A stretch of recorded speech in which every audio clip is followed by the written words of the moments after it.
This past Saturday, something incredible happened. While Washington, D.C. was busy celebrating President Trump's 79th birthday with a massive military parade, the rest of the country decided to throw a different kind of party. It was called the No Kings Rally, and it wasn't just in one city, it was everywhere. Millions of people in over 2,000 locations from Los Angeles to New York took to the streets. They weren't there for cake or Abrams tanks. They were there to send a clear message. They were protesting what they see as a dangerous slide towards authoritarianism, a government that seems to favor billionaires over everyday people, and policies that create fear instead of hope. The slogan itself, No Kings, was a direct callback to America's founding ideals, a powerful reminder that this nation was built to escape the rule of one person. The timing of these protests was no accident. The rallies were held on the U.S. Army's 250th anniversary, but instead of celebrating military might, people questioned its use against citizens. The week leading up to the rallies was tense. There were federal immigration raids that spread terror through communities. In response, President Trump federalized the National Guard and sent Marines in full combat gear onto the streets of Los Angeles. People saw this and felt a chill. They saw the arrests of political opponents and heard about a Congresswoman, Maxine Waters, being blocked from a detention facility. To many, it felt like the democracy they knew was being dismantled piece by piece right before their eyes. This wasn't just a political disagreement. For many, it felt personal and deeply threatening. In Jackson, Mississippi, a man named Tony Cropper looked at the diverse crowd around him and got emotional. A lot of stuff that's going on now is targeting people of color, he said. Seeing so many people who weren't black or brown standing with him, fighting for the same cause, gave him hope. Even a self-described former Trump voter in Los Angeles, Peter Verratti, felt he had to be there. He's taken this fascism to a new level, he warned. It's Latinos now. Who's next? It's gays. Blacks after that. They're coming for everybody. The fear was real, and it was pushing people from all walks of life together. So while a $45 million parade rolled through the Capitol, the real show of American spirit was happening on the streets. It was loud, it was passionate, and it was a powerful demonstration of what happens when people feel their country is moving in the wrong direction. A Navy veteran looking at the tanks in D.C. called it a bad precedent. Meanwhile, in New York, protesters handed out 250 American flags, reclaiming the symbol for their own vision of the country. This wasn't about hating America. It was about loving it enough to fight for its soul. People were standing up to say that in the United States, the ultimate power should always belong to the people, not to a king. At the heart of the No Kings rallies was a powerful defense of immigration.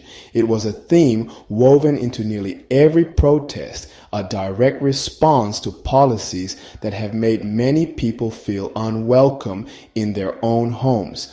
Protesters carried signs with messages like, "You can't admire the flowers," and "Ignore the hands that harvest them," a beautiful and striking reminder of the essential contributions of immigrant labor. This wasn't an abstract debate for them.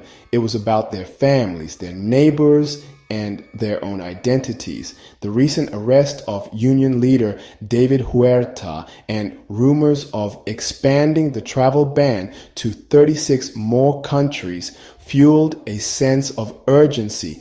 People felt that the very fabric of American society was being threatened by a government that seemed to forget its own history. The irony, of course, is that America is a nation built by immigrants. Protest speakers and attendees pointed this out again and again. With the exception of indigenous peoples, every single family has a story that starts somewhere else. Many groups, from the Irish to the Chinese, were once actively recruited to build the nation's railroads and work its farms. Yet they often faced brutal discrimination once they were here. The protesters argued that the current wave of anti-immigrant sentiment is just the latest chapter in this long, hypocritical story.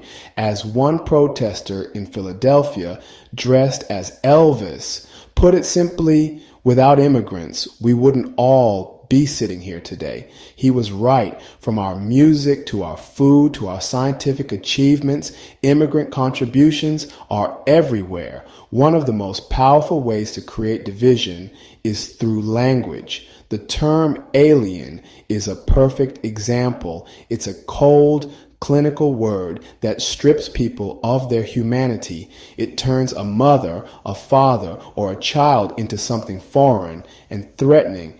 Protesters argued that this language is a deliberate tool used to justify mistreatment and to make citizens feel separate from their neighbors. It allows a government to sidestep its moral obligations. Maria Rodriguez, a dreamer who has known no other home than the U.S., spoke at the Los Angeles rally. "I love everything that America represents," she said, her voice filled with emotion. This is not the definition of America. She was fighting for an America that sees people, not labels. The stories from the rallies were a testament to the immigrant dream. C.C. Teles, who came from Bolivia, proudly told a reporter in Philadelphia, "I am what the successful American dream looks like." She wasn't just speaking for herself. She was making a broader point. Her success doesn't take away from anyone else's. In fact, it adds to the richness of the nation. "There's a way for everybody else to belong here as well," she insisted. And in Los Angeles, a woman named Debbie Whaley, who had immigrated from the United Kingdom, held a sign that got right to the point of the whole day. "I came from a country of kings," it read. "I didn't come here for another one." The energy at the No Kings rallies felt familiar to many. The massive crowds, the global attention, the raw passion for justice, it all echoed the worldwide movement that erupted after the murder of George Floyd in 2020.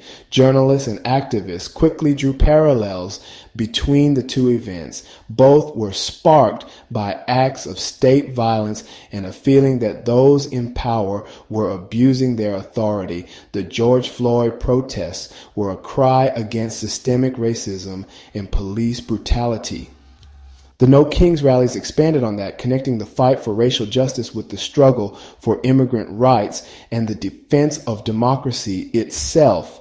It was as if the movements were two branches of the same tree, both drawing life from a deep-rooted desire for a more just and equitable society. Just like in 2020, people came out to stand for those who were being targeted. The protests were a beautiful display of intersectionality where different causes found common ground. You could see signs for Black Lives Matter next to signs supporting Palestinian rights, which were held by people marching for free speech and immigrant dignity.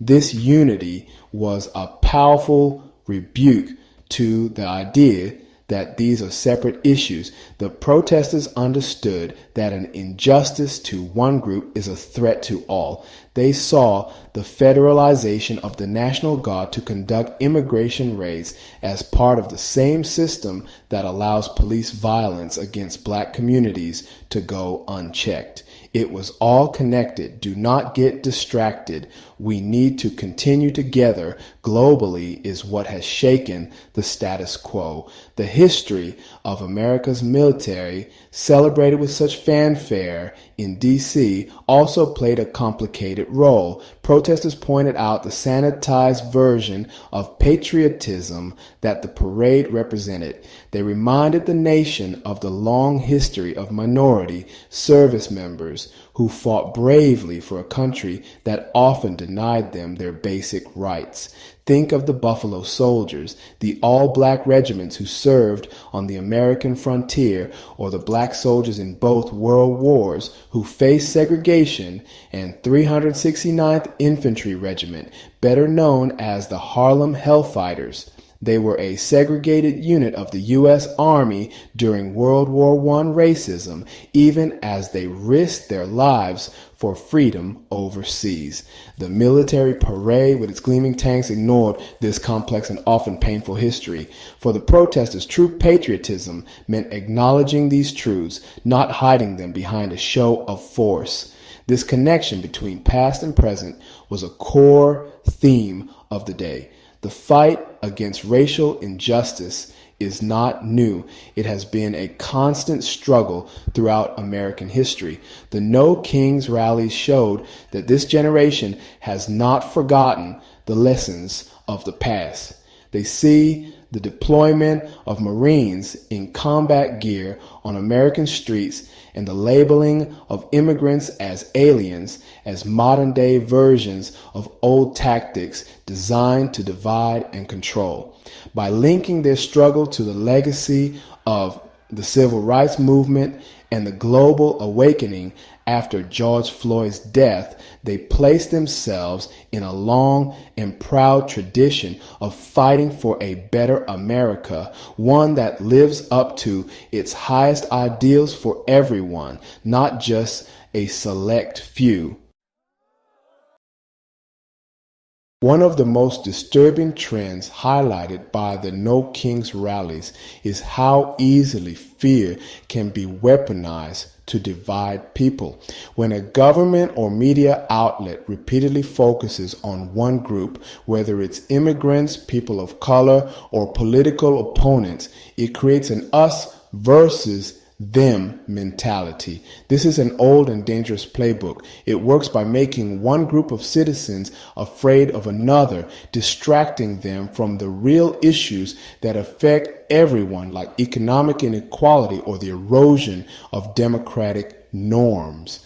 The protesters on Saturday were actively pushing back against this strategy. By marching together, a diverse coalition of people sent a message that they would not be divided. They understood that the strength of a nation comes from its unity, not from building walls between its people. Unfortunately, the response to these peaceful gatherings in some cities showed just how deep these divisions run. While most of the rallies were nonviolent, the images from Los Angeles and Portland were shocking. In Los Angeles, police on horseback charged into crowds, wielding batons. In Portland, federal agents used tear gas and rubber bullets against demonstrators.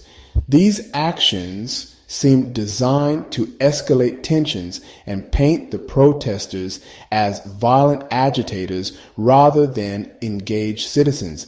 This tactic isn't new.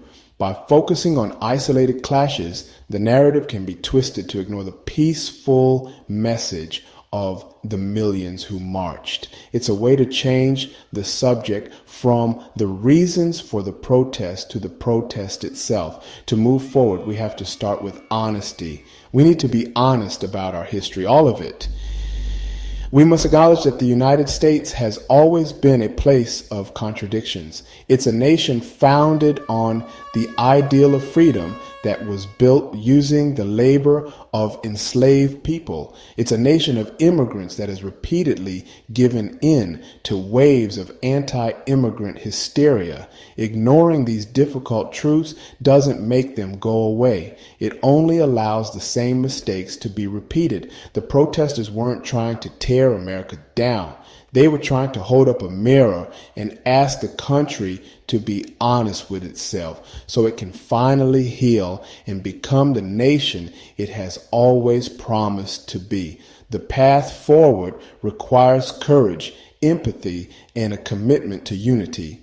The No Kings rallies were not an end, but a beginning. They were a powerful call to action, urging every American to look beyond the labels and see the shared humanity in one another.